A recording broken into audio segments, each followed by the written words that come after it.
Iyi ni inkuru y'icibwa ry'amafaranga y'abanyamahanga mu gihugu cy'u Rwanda.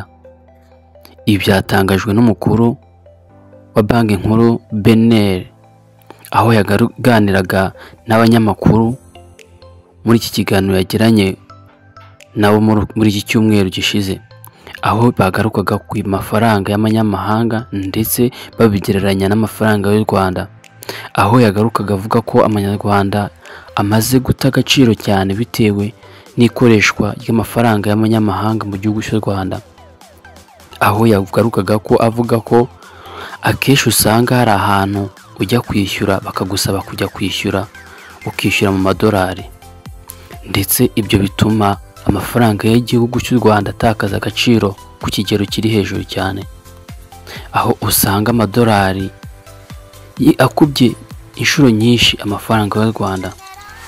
Ibyo biterwa n'iki? Ibyo biterwa n'uko hari ahantu ujya kwishyura ndetse hamwe na hamwe bakagusaba kwishyura amafaranga y'amadolari, waba ufite amafaranga y'amanyarwanda bikagusaba ko ubanza kuyavunjisha bakaguha amadolari ukabona kwishyura. Ibyo bituma rero amafaranga y'igihugu cy'u Rwanda atakaza agaciro mu kigero kiri hejuru cyane.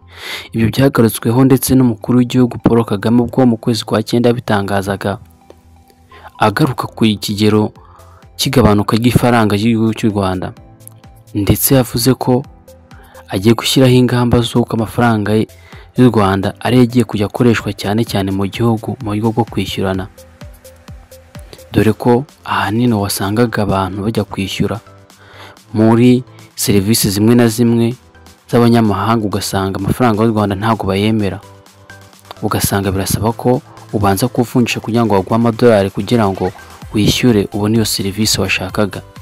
Ibi rero bigiye kuba nk'umugani mu gihugu cy'u Rwanda, ubwo umukuru wa banki nkuru y'u Rwanda yatangazaga ko amafaranga y'u Rwanda agiye kujya akoreshwa mu gihugu hagati ndetse muri serivisi zose akajya yishyurwa nk'ibisanzwe, cyane ko amafaranga y'amanyamahanga agiye gukurwaho ndetse bidasubizwaho.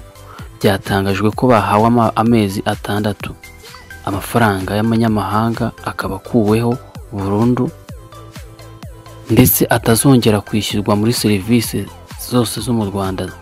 Aho waba uri hose mu gihugu cy'u Rwanda ntabwo bizajya wemererwa kwishyura amafaranga y'amadolari ndetse n'andi ari yose y'amanyamahanga.